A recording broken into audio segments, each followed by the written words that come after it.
Antonio Wherli doing his gravity painting on the world map, symbolizing peace. So NASA has proven that gravity is different depending on where you are in the world. Like in Ireland, it's quite strong gravity, but as example in Sri Lanka, it's quite weak. But still to us, it feels the same wherever we are.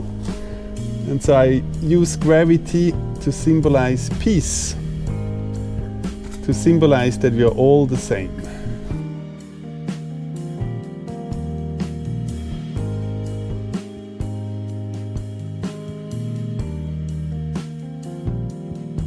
In the name of art, people just throw paints on the wall. How can that be art that any kid can do? And what's so artistic about it? I think it's the idea behind it, because nobody else has done it. It's like the egg of Columbus. Correct. He did it. Everybody can do it, but he was the first to do it. So artist is also, I think, with some practice you can do this. Yeah. But I'm the first.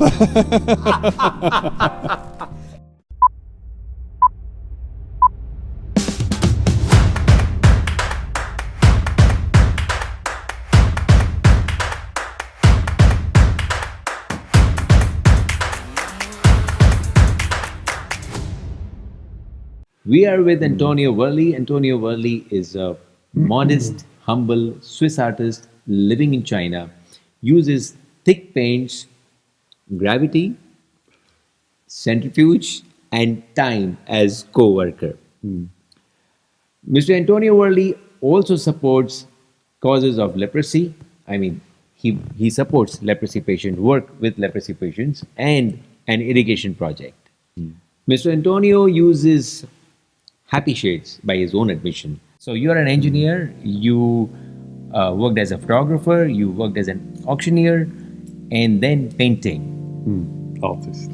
An artist, yeah. So what is it about painting that you find it is your calling? I always painted a lot since I'm quite small, and some of my teachers enjoyed my paintings and tried to help me develop my own style. But why I ultimately became an artist is because I had to paint. Like the urge to paint was so strong that I just couldn't ignore it. That's why I became an artist. And this specific style and a specific art form which you use the thick colors, how did that evolve? Well, I wanted to have some unique language which doesn't exist yet.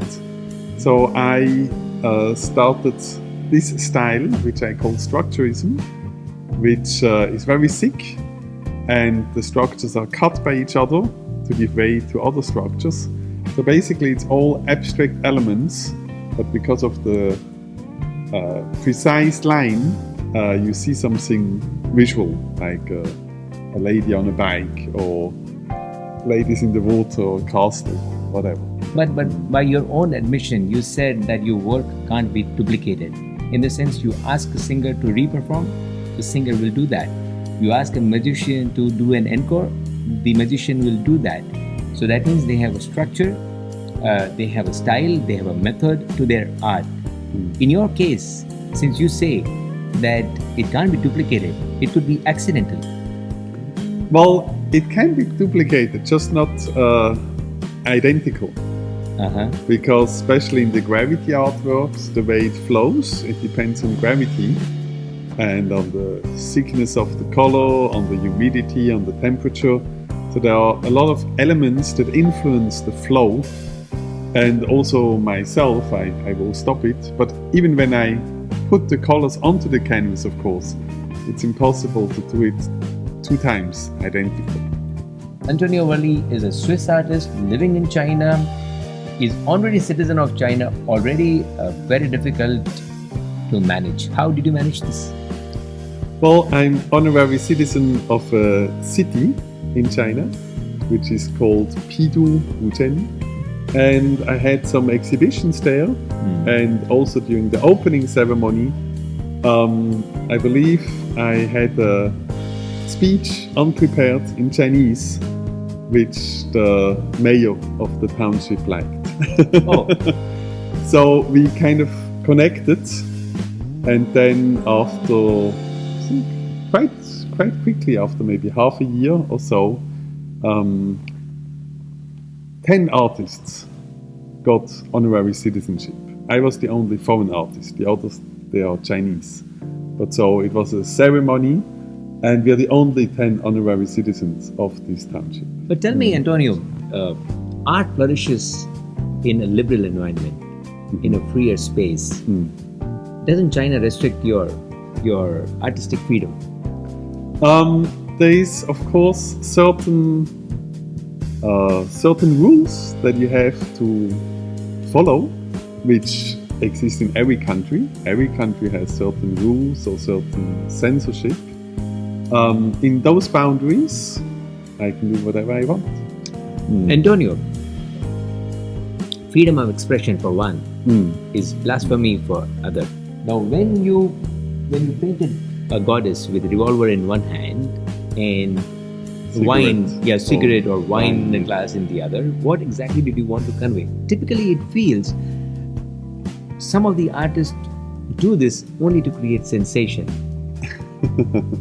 Okay. Yeah.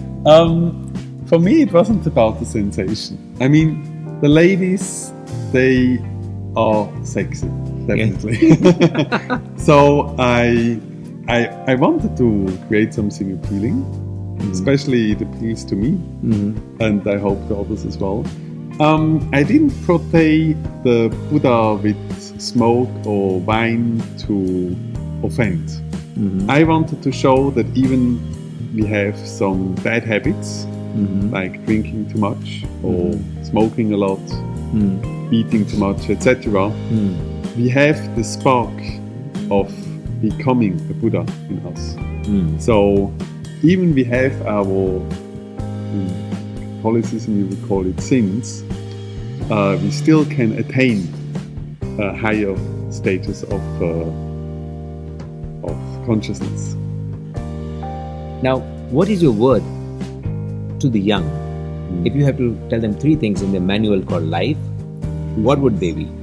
3 things? Yeah, 3 things. Okay, I'm not sure whether I get 3, but maybe 1 or 2. So, what I really believe is, if a person has a dream, this person should try to get this dream. Like for me, a very early dream was to travel, and so I searched for means to achieve this dream.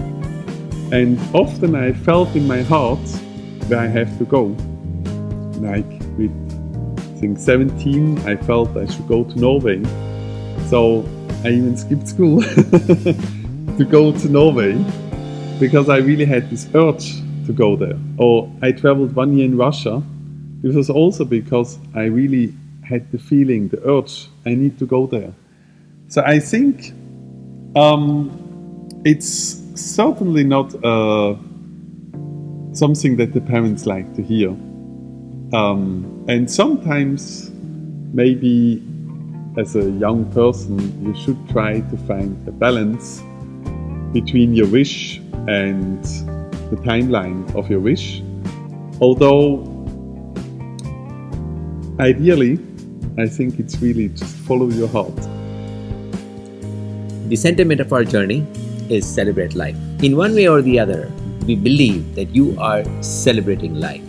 Otherwise, you wouldn't reach and do what you're doing. What, according to you, Mr. Antonio Wherli, is celebrating life? Drinking champagne. That is a good one. I think that's first actually. Drinking champagne is a good one. Okay. Yeah. If you drink alcohol.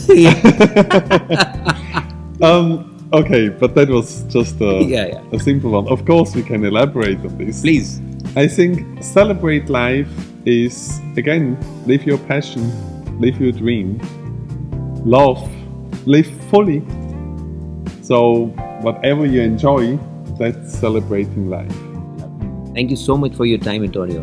It was amazing and fun speaking to you. Thank you. Thank you so much. Thank While you I too. keep resting on your art piece. I can't afford it, but still I can rest on it. This you can.